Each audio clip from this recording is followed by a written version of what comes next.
bendera Aceh bintang bulan, simbol identitas dalam perkawinan.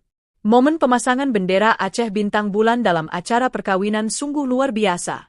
Ia bukan sekadar dekorasi, melainkan menjadi tanda identitas budaya dan sejarah bangsa Aceh yang mendalam.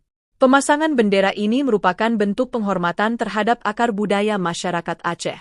Pasangan suami istri juga menginginkan membawa nilai-nilai luhur yang terkandung di dalamnya ke dalam kehidupan baru mereka.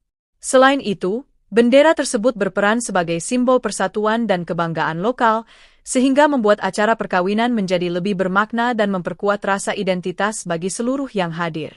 Di berbagai daerah di Aceh, kehadiran bendera ini seringkali disertai dengan rangkaian tradisi adat lainnya. Mulai dari tarian Aceh yang penuh semangat, musik Aceh yang merdu, hingga hidangan khas yang menggugah selera, semuanya saling melengkapi untuk menunjukkan keaslian budaya Aceh dalam momen penting seperti perkawinan. Kami tak lupa, kami pernah merdeka, kami berdiri